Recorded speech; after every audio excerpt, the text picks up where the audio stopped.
Welcome to my YouTube channel. और economic planning in India की series हम पढ़ रहे थे। अब तक इकोनॉमिक प्लानिंग से रिलेटेड 2 लेक्चर मैं आपको पढ़ा चुका हूँ।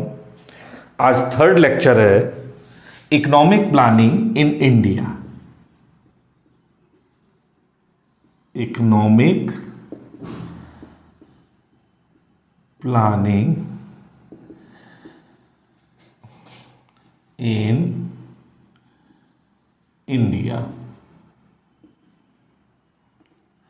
अब तक हमने कई प्लान के बारे में पढ़ा और आखिरी प्लान जो हमने पढ़ा था पीपल्स प्लान पढ़ा।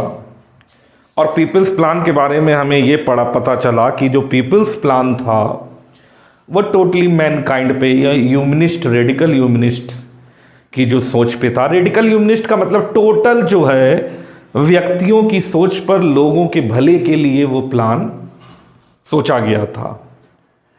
क्या होता है, अब 1950 आ जाता है। 1950 आपको पता है कि उस समय देश आज़ाद हो चुका था और देश आज़ाद हो चुका था तो वहाँ पर एक प्लान रखा गया उस समय 1950 में, जिसे कहा गया सर्वोदय प्लान। 1950 में सर्वोदय प्लान। अब ये सर्वोदय प्लान के मेन ऑब्जेक्टिव क्या थे? ये सर्वोदय प्लान जो था इस सर्वोदय ऑब्जेक्टिव पे था, सर्वोदय कॉन्सेप्ट पे। किस कॉन्सेप्ट पे था? सर्वोदय कॉन्सेप्ट, सर्वोदय कॉन्सेप्ट पे था ये। इस सर्वोदय कॉन्सेप्ट क्या होता है? एक साथ सबका उदय, मतलब ग्रोथ ऑफ एवरी पर्सन। और ये जो कॉन्सेप्ट था ये किसका था? ये आपने नाम सुना होगा, विनोबा भावे।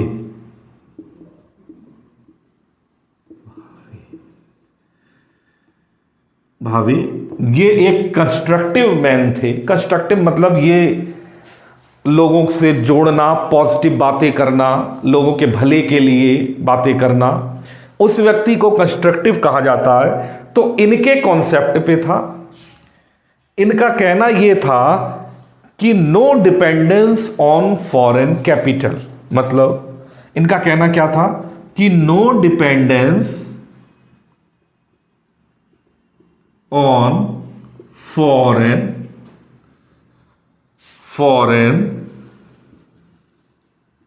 कैपिटल। मतलब इसका मतलब क्या है कि हमें बाहरी कैपिटल मतलब विदेशी मुद्रा पे डिपेंडेंट नहीं होना चाहिए। ठीक है, क्यों नहीं होना चाहिए? हमें विदेशी मुद्रा या विदेशी टेक्नोलॉजी पे डिपेंडेंट नहीं होना चाहिए, क्योंकि इससे हमारा भला नहीं है। उनका कहना यह था कि हमें जो है ऐसे मेजर्स लेने चाहिए ताकि हर विलेज सेल्फ डिपेंडेंट हो जाए।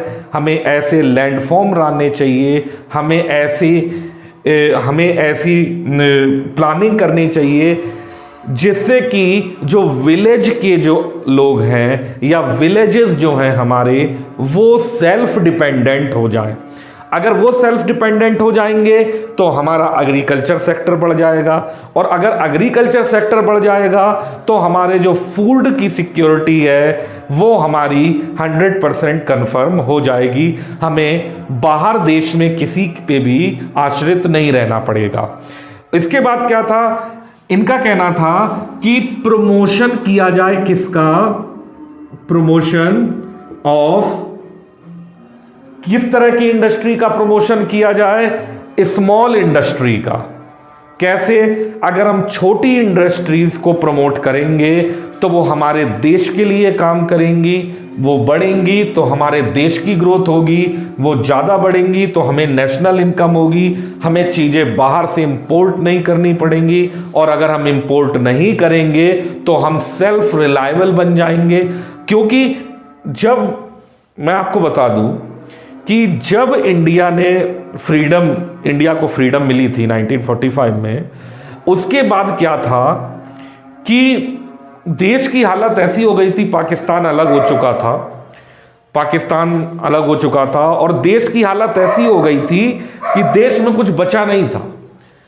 इतना पुअर पीपल था, इतनी पॉवर्टी थी, हम लोग जो थे इतना भी नहीं था। एग्रीकल्चर, उस समय सब लोग एग्रीकल्चर सेक्टर पे डिपेंडेंट थे और टोटल जो जितनी भी इकोनॉमी थी उस समय एग्रीकल्चर पे डिपेंडेंट थी। हमारे पास स्मॉल स्केल इंडस्ट्रीज थी, बड़ी जो इंडस्ट्री कोई थी नहीं, वो सब अंग्रेजों की बनाई हुई थी। उस समय उनकी मोनोपोली थी, उनका काम था एक्सप्लॉइट करना। यहां पे भी जो इंडस्ट्रीज थी उन्होंने भी मोनोपोली बना रखी थी। तो जो छोटे जो लघु उद्योग थे वो इस समय उठ नहीं पा रहे थे। तो सबसे पहले आजादी के बाद सबसे पहले ये सोचा गया कि हम जो हमारी कमर टूट चुकी है इकोनॉमी की, उसको हम सुधारें। सबसे पहले हम सेल्फ रिलायबल हों। अब ये कोशिश थी, मतलब हर आदमी सोचता है कि मैं सेल्फ रिलायबल हो जाऊं, तो ये कोशिश थी उनकी। तो इस प्लान में यही शामिल किया गया कि स्मॉल स्केल इंडस्ट्रीज को प्रमोट किया जाए। अब स्मॉल स्केल इंडस्ट्रीज को प्रमोट करने के पीछे क्या कारण था? स्मॉल स्केल इंडस्ट्री को प्रमोट करने के पीछे यह कारण था कि अगर स्मॉल स्केल इंडस्ट्रीज आगे बढ़ेंगी तो क्या होगा? एम्प्लॉयमेंट जनरेट होगा। इनको एस्टेब्लिश करने में ज्यादा पैसा भी नहीं लगता, ज्यादा टेक्नोलॉजी की भी जरूरत नहीं है और ये छोटे स्तर पे काम करना शुरू कर जाती हैं, इन्वेस्टमेंट भी ज्यादा नहीं होता। तो इस तरह के प्लान दिया गया, सर्वोदय प्लान। इस सर्वोदय प्लान को काफी सराहा भी गया। ये दिया था हमें जयप्रकाश नारायण ने। जयप्रकाश नारायण, इन जयप्रकाश नारायण का दिया हुआ प्लान है और इस प्लान में इससे ज्यादा कुछ नहीं पूछा जाएगा, चाहे वो पीजीटी का हो, चाहे वो पीसीएस प्री हो, या चाहे आप ले लीजिए एसएससी का एग्जाम हो। इसमें ऑब्जेक्टिव पूछा जा सकता है या किस कॉन्सेप्ट पे था ये पूछा जा सकता है, या क्या टेक्नोलॉजी थी ये पूछा जा सकता है। यहां तक हमारे जो प्लान थे वो इस तरीके के प्लान थे जो सबके आइडियाज पे थे।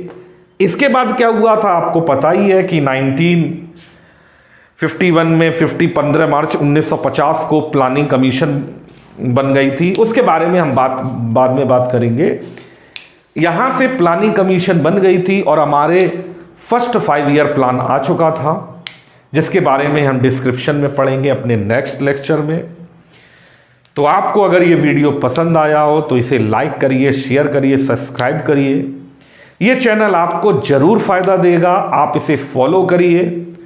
आपको कुछ भी अलग से नहीं पढ़ना पड़ेगा, आप बस इस चैनल को फॉलो करते रहिए।